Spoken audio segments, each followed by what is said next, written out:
Мамыров көчөсү экен мына. Бул көчө ошол эки тарабы мына биздин Кара Суу районунун Төлөйкөн айыл өкмөтүнө караштуу экен да. Азыр карасак, бул жерге эч кайсы жаранга мыйзамдуу деп берилген эмес экен. Бул жерлерге баардыгы көктөндүрүүгө токтом чыгарып берген экен да. Азыр келсек мынакей ар бир кээ бир жерлерге дүкөн салып алыптыр, кээ бир жерлерге автоунаа жууа турган жерлерде, май алмаштыра турган жерлер салып алыптыр. Металлолом чогултушуп атат, темирлерди согуп сатышып атат, трубаларды сатып атат. Мындай чыкканда аябай бир башаламандык болуп кетиптир да, чынын айткандачы. Ошону ретке келтирүү боюнча, максат боюнча ушул өзүм чыгып азыр ар бир жетекчилерди, район жетекчилерин, областын жетекчилерин топтоп туруп азыр тапшырманы бердик. Азыр комиссия түзүп туруп, мен айттым, өзүңөр кайсы убакта бүтүрө аласыздар ушул мөөнөтүн өзүңөр айтып, ошол мөөнөттө анан мен өзүм көзөмөлгө алайын деп тапшырманы бердим. Эми биз кылбаса ким кылат муну үчүн? Ошондуктан мындай башаламандык болгон жерлерге тартип киргизишибиз керек, оңдошубуз керек, көктөндүрүшүбүз керек. Бизге мисалга кайсы жактардан, чет жактан бир коноктор келиши мүмкүн, туристтер келиши мүмкүн. Анан эми ушунда шаардын четинде ушундай көрүнүштөр болуп аткан болсо, биз үчүн аябай эле уят нерселер.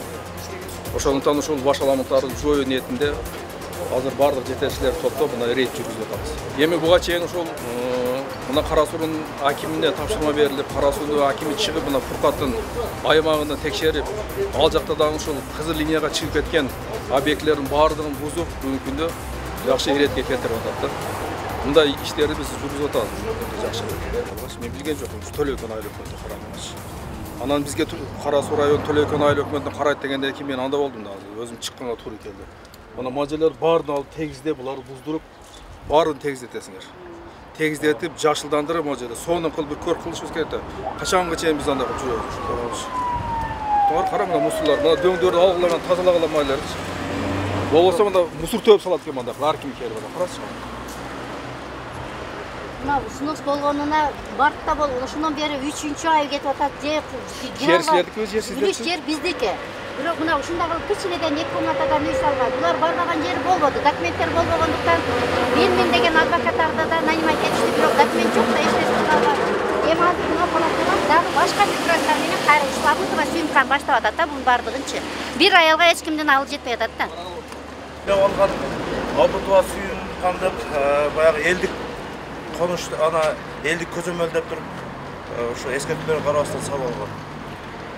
Ушул жердеги баягы 13 үйдүн ээлери бардыгы чыгып, ошол агрессивный баягы уруш топлоо менен навай салып алышкан. Мурунга кайрылганбыз. Мурунда соттун чечими бар да, туурабы? Жок, чечими жок, бул жаңыдан болгон. 2019-жылы берилген жерде көркөндүрүүгө деп берилген жок, башка багытта иштеп жатышат. Мындай нерселерди карабайсыңар, салдырбаш керек мындай нерселерди, айтыш керек деп түшүндүрмө иштеп жүрүш керек. Бул салдырмак турсун салмастарбы, мен деп кайтып коюм. Мен ушул үлүш ээсимин да, мына жердечи 23 соток жерим бар. Уртокмокко салып жүрүп эле өздөрү салып алышты. Дагы Садыр Нуркожоевичтин атын сатып туруп, мен ошол сал деди эле, ушул штабты мен салдым, бала чакам менен деп жанын жеп эметип атат.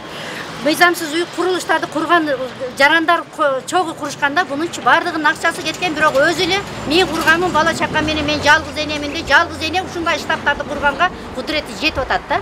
Биз эми мына 3 жылдан бери ушул барбаган жерибиз калбады. Бишкекке бардык, жогорку соттон дагы жерлер калыбына келтирип, мурунку калыбына келсин үлүштү. 3 жылдан бери түшүм ала албайбыз. Арпа, будай эгетелек алып эге албай жатабыз. Алмак турсун мынантип мусор толтура Кара Суудан, шаардык соттон, Кара Суу соттон, Бишкектеги сот, жогорку соттон бардыгынан биздин үлүш ээлери ушулай үлүш ээлерине кайтарылып берилсин, мурунку калыбына кайтарылып берилсин дегенге карабастан, эми ушу мына үлүш үй салгандар 2 комнатадан кичинекей кылып үйлөрдү салышты эле. Алар снос болгондон кийин эми азыр башка жарандар эми палатка тигип, дагы кайрадан жанданып башташты да.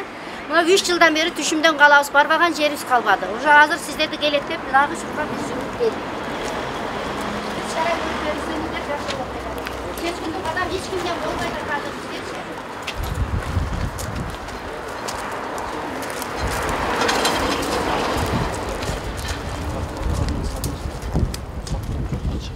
Жашылдандырууга берип койгон, жашылдандырууга берген бул максатсыз багытта салып алган. Булардын эч кандай архитектуралык документтери жок. Андай нерсени Burada bir административный кодекс боюнча милиция калган. Милицияга мына тармактуу бардык органдар милицияга өткөрүп берген. Экология инспекцияга өткөрүп берген. Аларга карабастан да куруп алган да самойль. Бул азыр сотко бериштин кереги жок. Самойльный комиссия түзүктүрүп эле сот болгон кайсы юридикалык документи чыгып калса, ошондо сотко беришибиз керек да. Ал бул самойль эч кимге күч бербестен салып алган да буякчы. Командировка. Павла, бұл жерден документі жоқ, осылай білбесің, тұрау. Ескерту бергенбиз. Бергенбісің? Ескерту алсам берүүгө кетти. Егер ескерту бергенсе, давай эми жыгыла, жыгыштырып айтып коем, туруп, токтоп алгыла. Болбосо, келип бузса бекерланды. Онан көрө өзүңөр эле жина башка жака көчүп кетсиңер. Макулбу?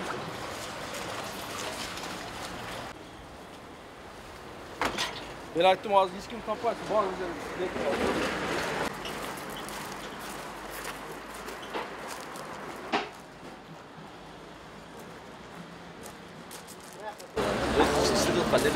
Size suraştı tutasana. Manday, bu yerde eskertip bergen, bu yerde mümkün emas manda. Oo, bilesingер да? Oo, bilet. Ошого булар топтоп анда кыла, эртеңден уже келип бузушанды айтып коет. Бул эскертип коет.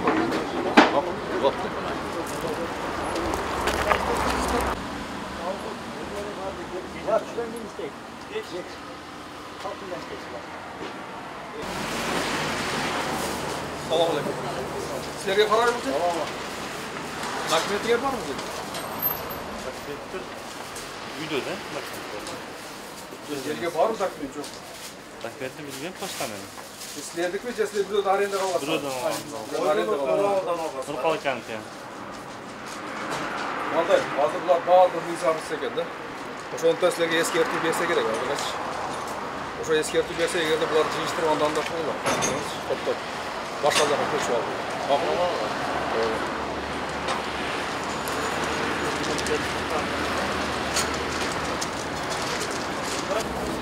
Мындай, эми урматтуу жетекчилерди эмнемесиңерчи.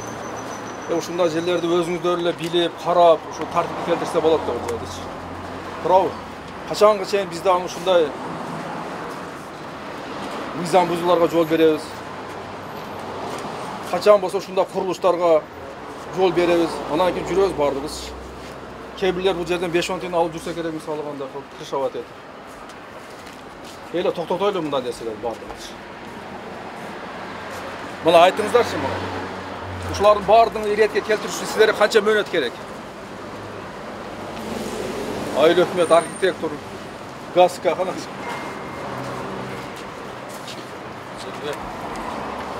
Өзүңөр айткан, мен азыр мөөнөт койбой, силер өзүңөр айтып, ошо мөөнөттө биз баарын иретке кылдырып Жерге негизден юридикалык архитектуралык эч кандай документтер жок.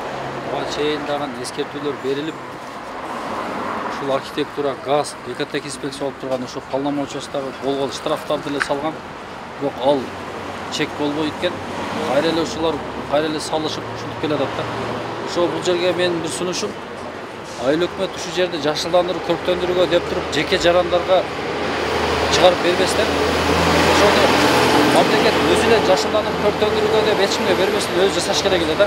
Элдерге бөлүп берип койгон, алар алып туруп каалагандай иштеп жатат да, анысы. Анан биз аркасынан келип буздура албай атабыз. Азыр эми бул жер көрктөндүрүүгө берилген, туурабы? Бул жерде эч кандай көрктөндүрүү көргөн жокпуз мына. О башынан аяга чыккан. Бир көрктөндүрүү көргөн жокпуз. Бир жерде темир топтоп темир сатып атат. Экинчи жерде машина жууп атат. Үчүнчү жерде кафе, төртүнчү жерде магазин болуп алыптыр, мында дүкөн болуп алыптыр бул жерде. Мен бир көрктөндүрүүнү көргөн жокмун бул жердечи. Демек баардыгы мыйзамсыз, туурабы? Мыйзамсыз. Эми сурасам болобу? Мынадан кийинки замена маслап турат го. Ошон кече жакында эле курдук да. Жолдон 7 метр дедиле, 7 метр качтык. Эме кылдык. Анан 15 жылга деп договор бар. Ким уруксат берди? Жаңы куйулган айыл өкмөтүнөн алынган да. Жаңы куйулган нерсени азыр эми бузулат десе биз актабады кредиттерибизди алып эме кылганбыз. Ол кандай болот? Булар эми силер уруксат берген, мына айыл өкмөт турат. Кимден алгансыз уруксат? Договор боюнча 15 жылга деп алынган да. Башында Менин айыл өкмөттөн келишим бул жерге алдым да. Ал жерге максаттуу багыты бар ал жерде.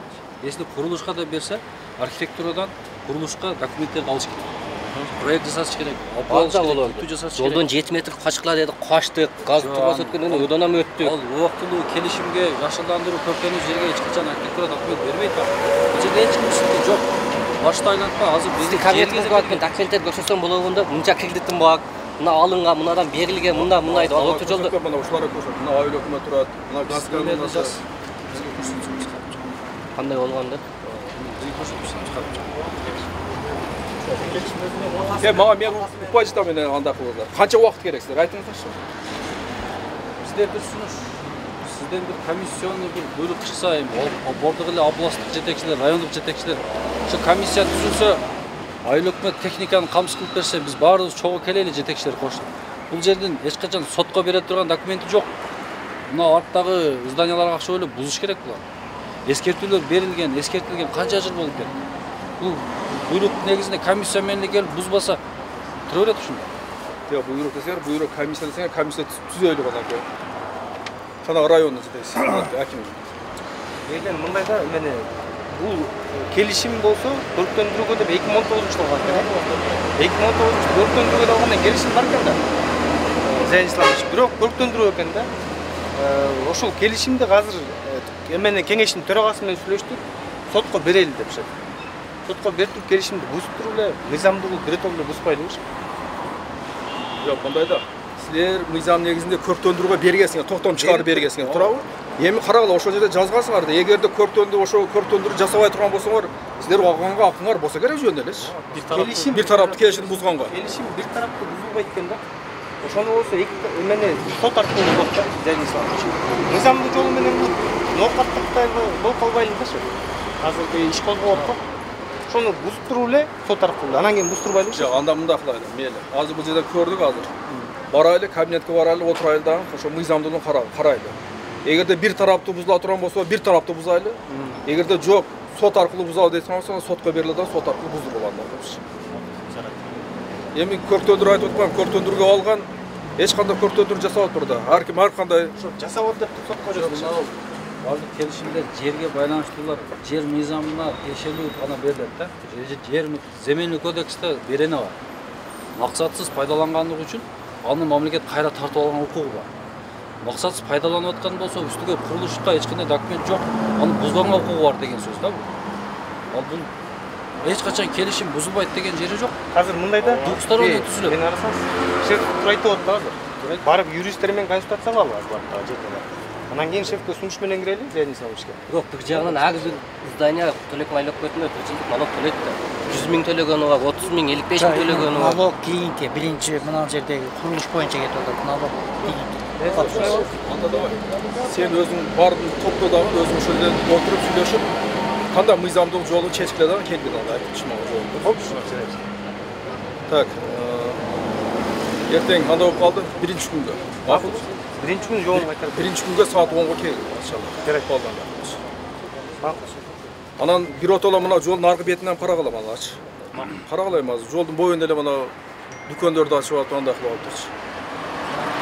Кызыл сызыктан чыгып кетсе керек балкимчи. Тротуарга чыгып алып. Эми биз дагы бир жолдорду, көчөлөрүбүздү бир ретке келтиришибиз керек да. Тура качанга чейин ушундай тополоң жашайбыз. Бизге дагы башка жактан коноктор келет. Керем бул эми шаардын ичери болот атат мындайча айткандачы, туурабы? А бирок эми Кара Сууга карайт экен, биздин район карайт экен, Төлөкөнгө карайт экен. Уят мындай кылып алса. Ошого да бир рет келтирели дагы, тартип келтирип, бардыгын мыйзамдуулукка түшүрөлү баалыбыз. Сүйлөштүк анда, биринчи күнү күтөмүн анда сунуштар мененчи. Азыркы ушул Мамуров көчөсү боюнча айта кетсем, бул жер мага чейин 2017-жылы бул коммерческий багытта берилген экен бул жерлер. Анан жанагы жарандардын арыздары менен прокуратурага кайрылып, сот аркылуу соттон чечим чыккан. Жанагы чыккан келишимдер баардыгы жокко чыксын депчи. Андан кийин эле соттун чечими чыккандан кийин эле ошо мурунку айыл өкмөтү 2019-жылы кайра эле көрктөндүрүү гана жашылдандырууга берет. 31 жарангачы. Ушул жерде через аукцион кылып 2 сотик жерден 31 жаранга берет. Азыр эми ошол мен келгенимден бери эле, келгениме 2 айдын жүзү болуп калды. Келгенден бери эле ушул менен алектин негизин алганда эскертүүлөрдү байма-бай берип келебиз. Мына архитектуранын балдары менен биргеликте. Азыр мына ошо Зиядин Исламович президент Ош областына ыйгармыктуу өкүлү да өзү да азыр келип жерине келди. Эми Кудай кааласа комиссияны чыгып туруп, бул жерлерде ошол өзүнүн багытында иштетип, бул жерде туура жашылдандырып, көрктөндүрүшүбүз керек. Багыт боюнча иштетишибиз керек да. Бул жердеги азыркы учурда өзүңүздөрдө да көрүп атасыздар. Максаты башка жака бурулуп кеткен да. Азыр эми менин мына келечектеги планым бул жерди бир сонун кылып, көрктөндүрүп, жашылдандыруу. Бул эми шаардын территориясына жакын бул жерден коноктор келет, туристтер келет. Ошо бир жакшы бир көрүнүштөрдү кылайлы деген пландар бар, Кудай кааласа. Азыр мына жерде болжол менен азыр ушул мына Мамыров көчөсүндөгү азыр ушул учурда бир болжол менен бир 20 шактуудай күркөлөр бар. Калганы дагы койлу элек, ана өзүңүздөр көрдүңүздөр, мына үстү жактардачы. Анан негизи аларды дагы биз эси жок болсо баягы келишимде бар да. Тарап чакырып эле эсине. Анан бул жердин экинчиси ошол баягы биринчи берилген адамга эмес, алар башка адамдарга берип суп аренда кылып пайдаланган да. Бул келишимди одоно түрдө бузулган бул эсептелинет да. Биз азыркы ушул таптарда комиссия түзөбүз, Кудай кааласа. Комиссиянын негизинде биз айылдык кеңештин депутаттары, мына жаңы шайланган депутаттар келди. Депутаттардын доо арызы менен прокуратурага, сот органдарына кайрылабыз.